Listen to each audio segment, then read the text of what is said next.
No? It was just, yeah, it was okay. Okay. It's kind of boring, actually. Okay. Well, Yeah, mine was kind of boring too. yeah. All right. It looks like we're live. This is Michael Mac McCullough, whichever you prefer. It's fine with me. And this is Stories at Sundown. We're by Willard Library, and I'm broadcasting here live from the backyard, my backyard in Burley Corners. And my guest tonight is Kim Langridge. Kim is the co-president of the Battle Creek Pride Board of Directors, but got to know Kim a little bit more over the past couple of weeks. And Yeah, Kim has been a writer, a newspaper person, so we have that in common. we do. But what we don't have in common is she's very clever, and she writes comedy. She has written for, let's name drop here, Megan Sure. Rapinoe. Yes. When I spoke to her on Friday, she was waiting for a script for an ad on, what was that ad for, Kim? Cliff Bar. Cliff Bar. That's right. That's Yeah. right. Hmm. And then In fact, also, I'll show you here. This, where are we? That's Megan Rapinoe.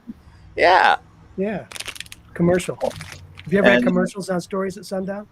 well, sure, why not? All right. There are Well, no it's rules. brought to you by. Yeah. And also has written for the likes of Tim Allen, and maybe we'll get into a story about Tim. Maybe we won't. We'll see. Maybe we won't. Yeah. Maybe we won't. And was the author of the best radio commercial ever. Yes, Best radio it's true. commercial ever, which Yeah. was what was that? The world's best. It won the International Broadcasting Award, kind of like the Academy Award, Hmm. um, and that was that doesn't say what it was about. What was It that? was for TBS's nonstop comedy block. Yeah, yeah. Yeah. And if you're watching TV this weekend, you might see a Michigan Lottery ad that was penned by Kim. So, Actually, radio. They're both of them that are on the radio now. oh, Uh, so yeah, if you're listening to the radio, which nobody does anymore, but if you are, or you could be in Meyer and being shopping, and you might hear my radio spot. So yeah. So that's a lot of. We could have a whole show on that. But today we're that's here all to right. talk about Kim and her life, or her work with Battle Creek Pride, but also her story of coming out as transgender at age 60. Yes. Did I get that right? Yeah. Well, I didn't come out at age 60. I started trying to figure things out at age 60. Yeah. Um, I'm 66. I came out for real, like publicly, about 3 years ago. Yeah. Yeah. Something like And it's an amazing story, and I want you to tell it as you do. But I guess one of my first questions is how what has it meant to you, and what have you learned about yourself since coming out? that. Wow, that's a good question for I should have starters. asked you last week when we talked, huh? Yeah, maybe. But what have I learned about myself? That I'm a better person than I thought I was. Um, Wow. yeah, well, I told you this before, Mike, Mac. Yeah. I used to be a sarcastic prick, and now I'm just sarcastic.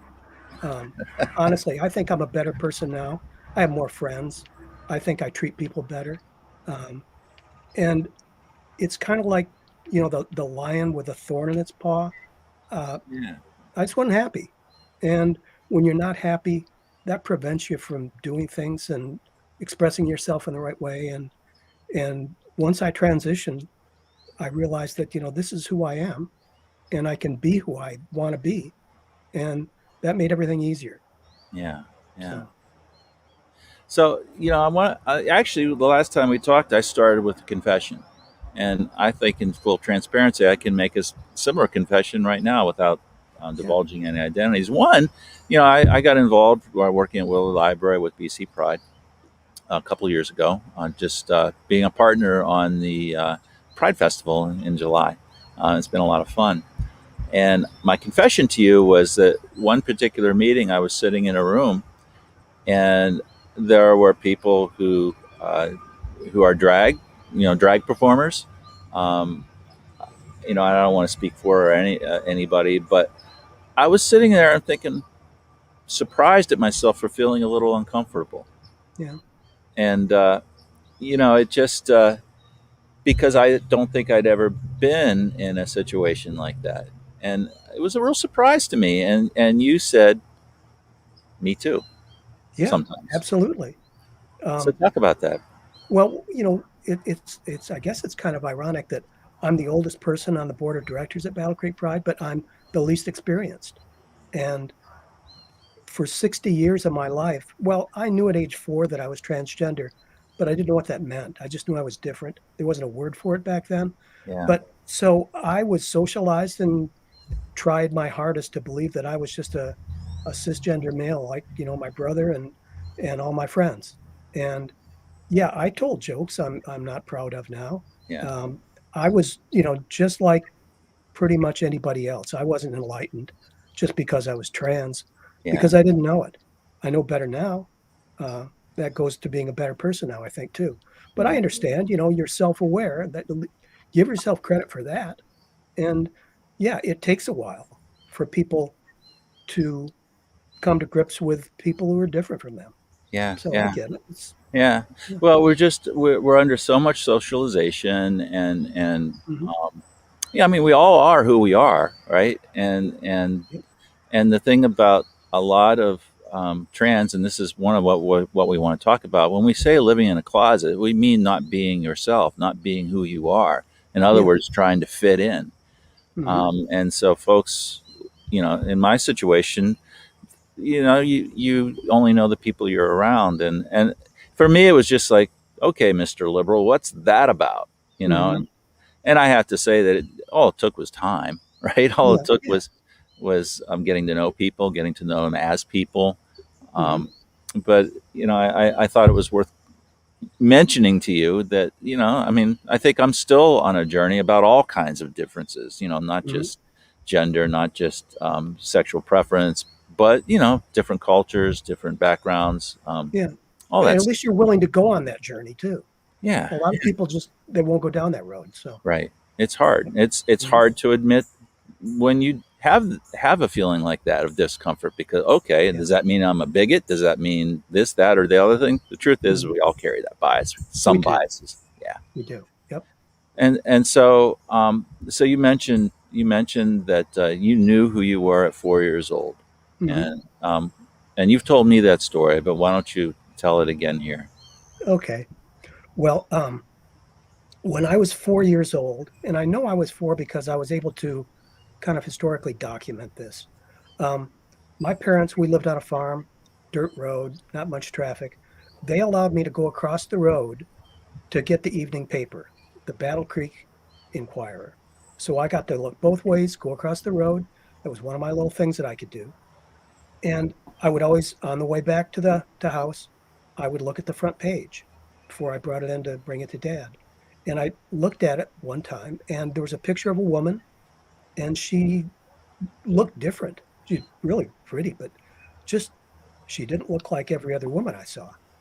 And then on the same evening, there was a story about her on the evening news, the CBS Evening News or something. Her name was Christine Jorgensen, and the story was that she had been denied. This would have been in 1959 when I was 4 years old. She had been denied a marriage license in the state of New York because they said a man could not marry a man. And Christine Jorgensen was what they called back then a transsexual. She went to Denmark, I think it was, and she was in the military. She knew she was transgender. She went to Denmark, got a what they called a sex change operation, and came back a man. That's what they reported on the evening news. And I heard this. I watched the story on the news, and my mind was blown as a 4 year old because I said, well, to myself, that's me. And I remember going out in the front yard, and I sat in our tire swing, and I had all these questions that were going through my head. I thought, okay, how am I going to get to Denmark? I guess I'm going to have to fly on a plane. Is mom going to come with me? Is it cold there? How long do I have to stay? When can I come home? I didn't know the answers to any of these questions, but I just knew I had to get to Denmark. Hmm. And that was when I was 4 years old. I knew eventually I was going to have to do something about this. And it took me 60 years to do it, but I finally got here. So, yeah, that's kind of my origin story. Yeah. And when I hear you say that, is mom going to go with me? I mean, that Yeah. just breaks my heart. It really does. I mean, it, you know, not, I mean, it's such a question a child would ask, and Yeah. yet such a heavy weight to carry. Well, it was and it wasn't. Kids are so resilient, and I think Yeah. I was too. And I I kind of knew instinctually not to talk about it. I never brought it up to my parents. I always, well, for most of my life, I had suspicions that they knew there was something about me that wasn't like my brother and sisters, um, but they never broached the subject. It just wasn't something that we talked about, and Yeah. that's true for a lot of families. But I had a great childhood, and I wouldn't. I, yeah, if I could change things, I would, but I can't. I look back and I thought, you know, I've lived a good life, so I don't feel bad about much of anything. Yeah. Yeah. Yeah, So, so talk about uh, 50, 55 years plus, or give or take, later. yeah. Terrible at math when I'm on live internet. It's all right. I was told there would be no math tonight, so I'm going to hold you to that. So, and I have other questions about what that meant to you, but Hmm. how did you come to the decision to Yeah. come out, and how did you do it? Well, I turned 60, and I remember laying in bed, 60th birthday, and I thought, I don't want to be on my deathbed one day and be filled with regret that I never tried to figure it out. And I said, my mom and dad were dead. They passed away, and there was nothing preventing me from trying to figure it out. So I was started doing research on the internet, and I came across the word transgender 6 years ago. I didn't even know what the word was. I went on, I think it was Reddit. I saw the word transgender. I started looking up what the definition was, and I said, that kind of fits who I am. So I looked for a therapist, and I found a therapist that I wanted to go see, but it took me another 2 years to work up the courage to contact her. I would play these games where I would say, okay, if I make 3 baskets in a row, I will contact that therapist today. And I would make two and then I would miss. I was probably self sabotaging myself because I just wasn't ready. Well, I finally got ready. I finally contacted her, and she turned out to be the right therapist for me. Her name is Davison Nicholson in Kalamazoo, and I went there for a diagnosis. That's really as far as I thought I was going to take it. I just told her, I said, I want to know, is this who I am or not? Is it all this I feel just a fetish? And pretty quickly she diagnosed me as, she said, no, you're trans. She's trans too, and that Hmm. made it easier. Yeah. And from there, it was just a little step at a time. I said to myself, okay, I'm going to do a second appointment, but this isn't going anywhere. I did a second appointment, and that went okay. And then we talked about how I was eventually going to come out, and I told myself, no, I'm never coming out. I couldn't talk about this to my family. Well, little by little, she desensitized me is what she did psychologically, and she did it beautifully.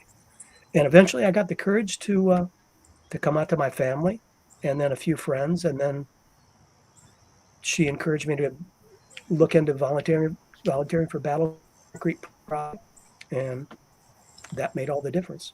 Yeah. Yeah.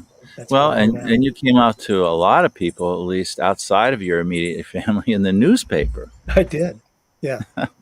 Yeah. I was asked to be a subject and of, I think it was, I'm trying to remember now, I think it was Alyssa uh, at the Battle Creek Inquirer wanted to interview me and others about coming out.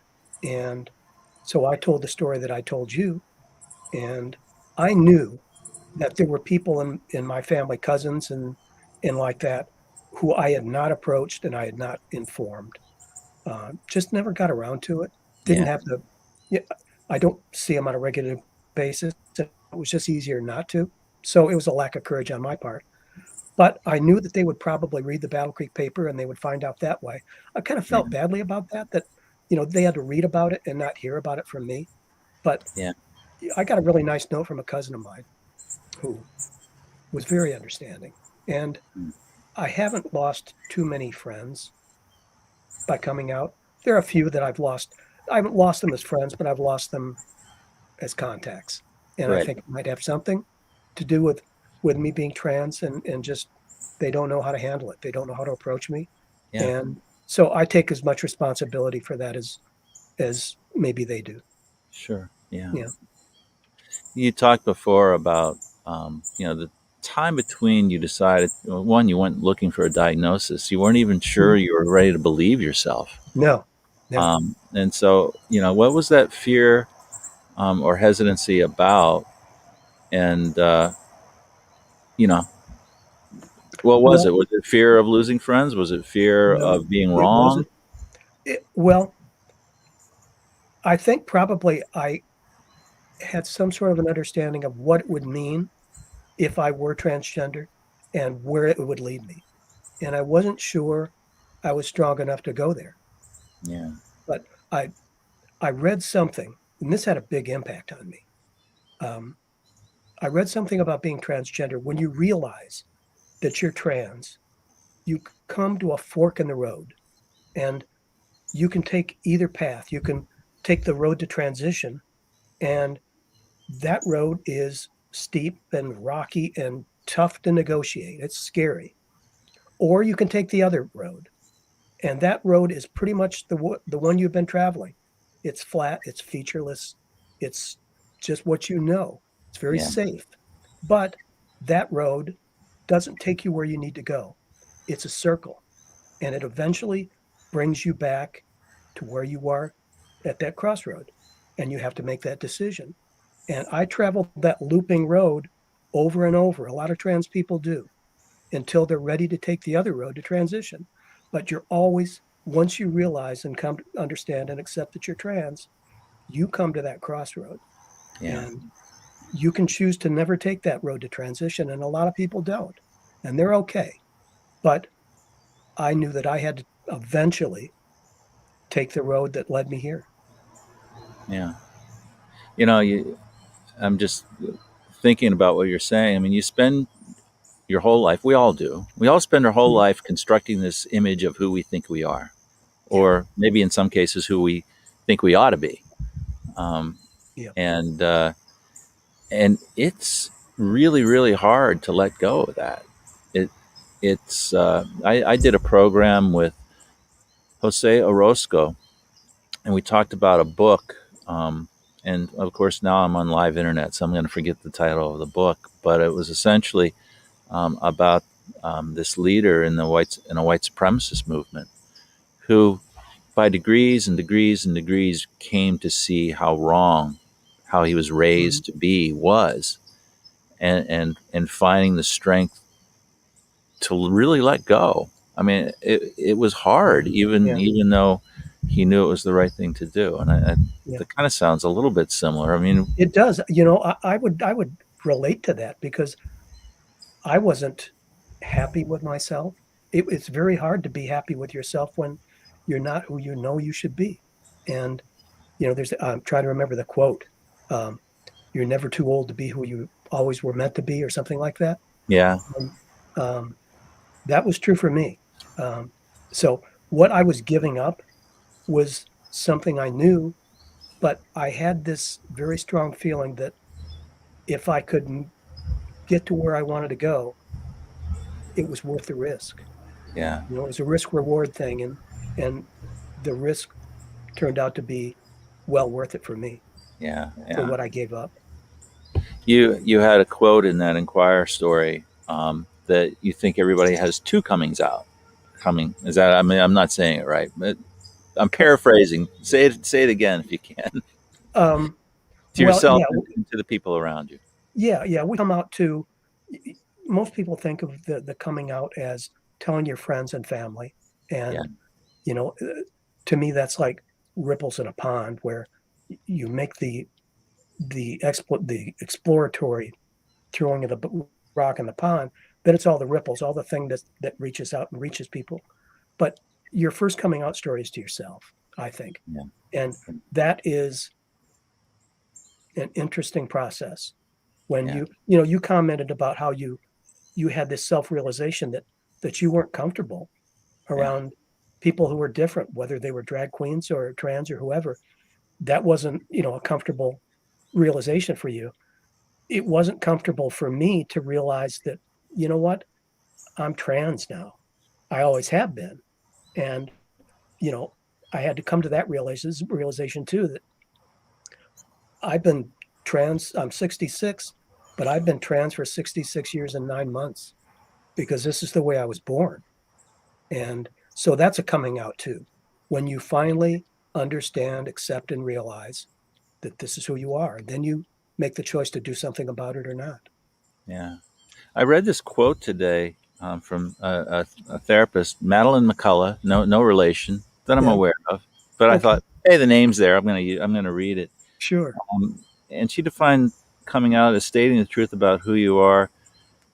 Once you come out, that it continues. That and I'm wondering if that's true for you. It's stating the truth about who you are in different parts of your life, and bringing those different parts together.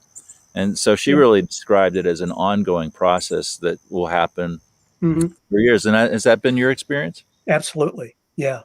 Um, Not only for me, but um, when you transition, the people around you transition too. My brother and my sisters, they knew me as one person. And all of a sudden, I tell them I'm not that person anymore. They had to get used to a different name, different pronouns. Yeah, They'd stumble and forget, and then they felt embarrassed, and I had to tell them not to be embarrassed. So it's true for other people, but it's also true for yourself too. And I have changed, evolved. That's kind of a lofty word, maybe, for me, but yeah, and it continues every day. Honestly, that's not an exaggeration. Where I discover something new about myself, whether it's primarily, it's more along the lines of acceptance. Um, when I first came out, I think this is true for a lot of trans people. You think everybody in the world is looking at you. I think psychologically it's called the spotlight syndrome. If I went into a store, I was sure that everybody had turned their heads and looked at me and said, "What the hell is that?" That's how I felt. In reality, nobody really cared. yeah, They maybe a glance, and then they went on to whatever they're interested in or whatever they're doing. But it felt like I was in the spotlight wherever I went. Well, I overcame that. Eventually, you just work through it. And I continue to work through things all the time. Um, I haven't seen my therapist in a couple of years, but in those 2 years, I've tried to make appointments over and over about things I felt that I needed to deal with and talk to her about. And I never made the appointments, or we never managed to hook up.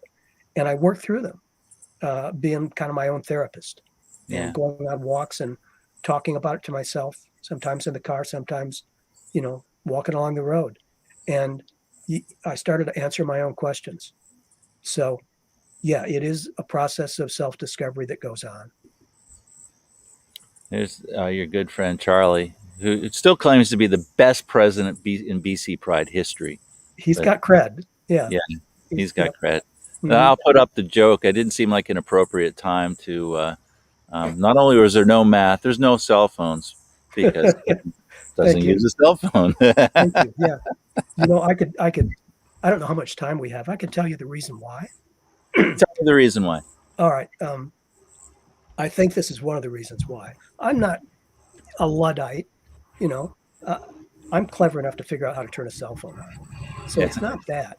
But psychologically, I've started to get more into Zen philosophy and yeah, Zen and Buddhism. They talk a lot about the self. And I yeah, was laying in bed one night at about 3 o'clock in the morning, just thinking about stuff. And I was thinking about the self and who myself is. Is it the narrator, the person that's thinking right now, or is it somebody behind that narrator? And I asked myself to describe who that self is, create an image. And I created this image of me in a crowded room, sitting in a very high chair. And I can look down at people, I can see the whole room. I have a great perspective on everybody. I can see them talking and laughing, but I'm not part of it. I'm removed. Yeah. And that's part of myself is I tend to do that. I set myself apart through shyness or whatever reason. Um, but the other part of it, the good part of it, I imagine the good part of it for me was they have to accommodate me. They look up at me in this chair and they think, oh, well, Kim isn't part of our conversation. That's okay.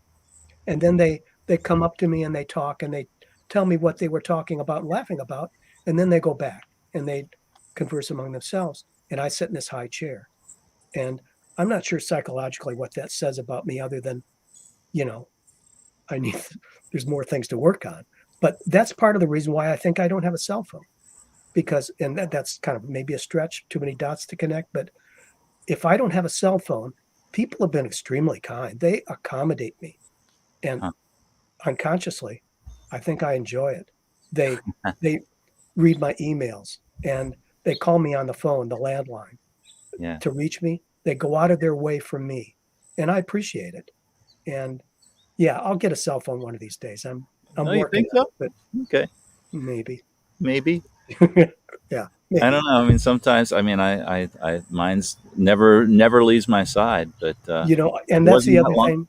Yeah. That's the other thing. I've seen so many people, even my relatives, my friends, where they're distracted and they're always looking at their phone. Yeah. It seems like it demands their attention, whether it's a text or an email or a phone call or whatever. And I could be right in the middle of a conversation with somebody and given one of these, hold on. And then they have to go down and look at their phone. And I never want to do that. But I Yeah. know that I would be just like everybody else. If I had a cell phone, I would be no different than anybody else. Yeah. So for that reason, I also kind of like being different. So I've gotten used to being different. So why not carry it on? So yeah, I've never had a cell phone but yeah, it's probably time. Yeah. So I wanted, well, I don't know. I'm not going to endorse that it's time, but Thank you. maybe I should do without. But I would have to get a landline, though. Jeez. Yeah, well, you know, So I well, wanted hold on. to. I was going to show you my landlines. Yeah. So yeah, yeah. So I wanted to ask you. I mean, you talked before about in thinking about the decision to come out, Mhm. recognizing you were just unhappy, and Yeah. there's so much to read about what it does not just mentally but physically to people. Hmm. Um, you know, to live a facade or to endure othering or exclusion.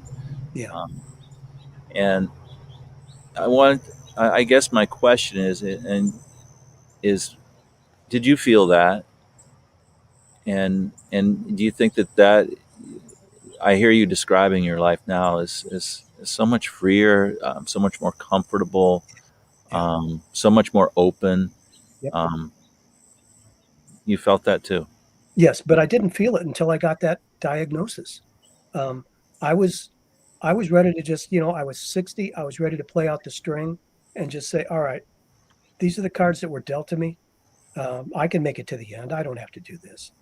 But Yeah, once I got that diagnosis and my therapist said, yeah, you're trans, then it became more urgent for me to do something about it. And if I'd never gone to the therapist, I wouldn't have been an unhappy person, yeah, just not as happy as I could have been. yeah, And I would have made it through life okay, I think. But now I'm in such a better place. I'm more productive. I'm doing things for people, doing things for myself that I never could have done before. yeah, So it was the right decision for me. yeah. Yeah. Now, I want to always be careful about asking questions because I don't want to put you on the spot as if Go ahead. you're representative of the entire population. Sometimes I feel that way, but not very often because Good, I'm not. good. I'm not a typical trans woman. Well, So I don't know if there is there is. atypical, Yeah, maybe there's not one. but Yeah. sometimes when you're in that position, Yeah. you're asked as if you're the authority, and I don't mean that. Sure. But Hmm. I mean, you've traveled this path, and you're actually in the business. You and BC Pride and the good folks there are of helping Hmm. people figure things out, Yeah. right? Yeah. And staying safe. Yep. And so I guess one of the things that I wanted to ask you was about your advice um, for someone who is, you know, going through something similar, you know, Yeah, and I mean, you've kind of laid out a template yourself, although every roadmap can be different. But what sure. kind of Yeah. high level advice? And more to the also, I almost said more to the point because that's a crutch in my language. Well, it's not more to the point, but it's part of the point. Advice to people, to the loved ones of people going through that journey. Hmm. Um, you talked about friends who have never reached out to you. You Yeah. can only guess at why. Yeah. People just don't know what to say. So, Exactly. Yeah. what would your advice be to both of those people? Well, to the people like me who are questioning their gender, and it doesn't have to be transgender either, um, you don't have to do it alone. It's very difficult to do alone. I guess you can, but find a therapist, find somebody to talk to. It doesn't have to be a therapist, it could be someone like me or anybody at Battle Creek Pride. But I'm a big believer in therapy now. I'd never been to a therapist before. Once I went, I understood. So, yeah, don't try to do it alone because you don't have to. Um, that would be my first and biggest piece of advice for somebody like me. For those who know people like me, um, you're going to transition. Well, like I said earlier, just be aware that you're going to transition to, if you don't expect too much of them, they maybe won't expect too much of you and you'll meet in the middle. Um, Yeah, you know, it's difficult for everybody. yeah. Um, so, yeah, that's not very good advice. Sorry. No, I don't know. no, Yeah. I think so, and um, I think that's an excellent way to put it. That you're in transition too. I mean, Yeah. because especially if you love this individual, Yeah. and whether you're a parent or a sibling or a friend, Hmm. um, yeah, When you're in my position, it's very easy to be all wrapped up in yourself because you are. It's such a big change, but you have to step back and see the big picture too, that you're not in this alone. And you do have to make some accommodations to the people around you. It's your story, but they share in it. So, let them help, let them take their time and find their way and be patient with them. But yeah, yeah, it's hard for everybody. And as long as you're respectful, both ways, you can make it through. yeah. We've talked about this too. How we're in this kind of peculiar time, and in some ways, Yeah. it's much more acceptable. Talking about Yeah. sexuality, LGBTQ, trans. It's much more in the mainstream of conversation. Hmm. There are more, I think, explicit and overt forms of support, or people in support. Yep. On the other hand, there seems to be a greater license for those who are again it for or for whatever reason, Yep. to be. Uh, it feels like more cruel. Um, Yeah. you know, and I think one of the points that I've heard you and Dina and read a lot about, coming out is a decision that you also have to take into account your personal safety. And not every place in the country, not every Yes. community, not every family can you be safe. Yep. Um, That's where I was so lucky. Um, Not only was I 60 years old and I didn't have to worry about being kicked out of my house or disowned or anything like that. I came from a great family, and I knew that it was hard for me to come out to my family, but I knew that they would be okay. They were never going to turn their backs on me. A lot of trans people don't enjoy that benefit, that advantage, um, and that's makes it just so much more difficult. yeah, Yeah, yeah, but yeah, what you're saying, I totally agree with that. We live in a polarized society that's getting more and more polarized, yeah, and you know, people like me can find community. Uh, People on the other side find community too, unfortunately, and it becomes sort of an echo chamber where they may feel, well, this isn't racist, and when it is, and then it gets reinforced by other racists. No, you're not racist, and they find a community, and that's how that side of our society has grown too. So that's just where society's headed. I don't know if we can put the genie back in the bottle and be nice to each other, but Hmm. yeah, it's, I've never, I told you this before, and again, I'm an exception. I'm lucky, but I've never had a negative experience since I've come out as trans. I've never walked into a store down the street and somebody's gotten in my face or hurled an insult or nothing like that. I've gotten some side eyes, but I understand that because I look different. I sound different than, a typical cis female.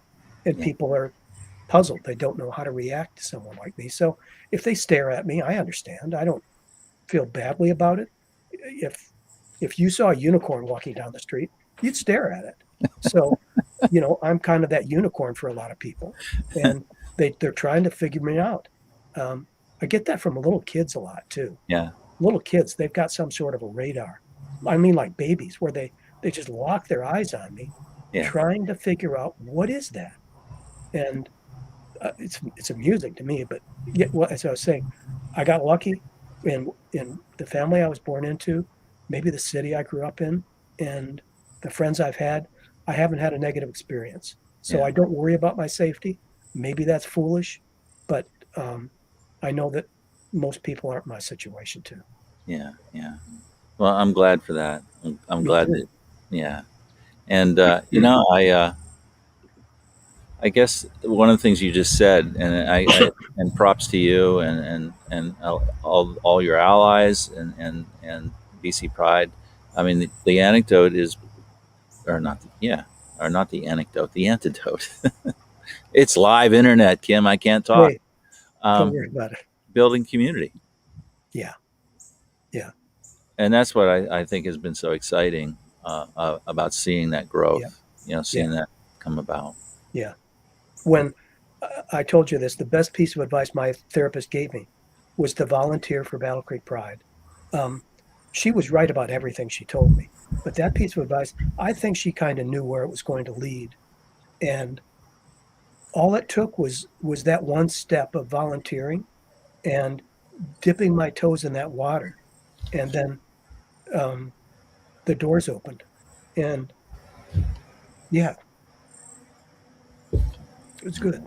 Yeah, Kim, thank you so much for coming on. Hey, this wasn't so hard. No, not hard at No, all. I was very trepidatious about doing this, Mac, but I'm glad I did. You made it very easy for me. So Oh, well, thank you, thank you. yeah. Well, you made it easy for me. Well, Not you're good at everybody. what you do. So Not everybody. Charlie. Answers questions so. No, I'm kidding. Just wanted to give them a little shot. No, sometimes people get nervous about being on yeah. live anything, and Oh, you should have sometimes, seen me 20 minutes before airtime. Yeah, I was sweating bullets. I went up in the car and turned the air conditioning on. Yeah, I had flop sweat. So yeah, wow. Well, I'm um, glad. I'm glad you persevered through that and joined us. And so am I. thank you for coming on, and thank you to our viewers. Um, I can't remember the date of our next program. It's next month. God, summer's almost over. I know. We're into September, but next month, two of my stories at Sundown guests include um, Rogers Enrique, who is the owner of 32 Social.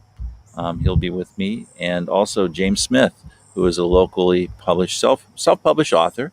I'm going to talk about his book. So watch the internet, watch Facebook, and we'll tell you about it. So thanks everybody. Have a great evening, and I'll talk to you soon.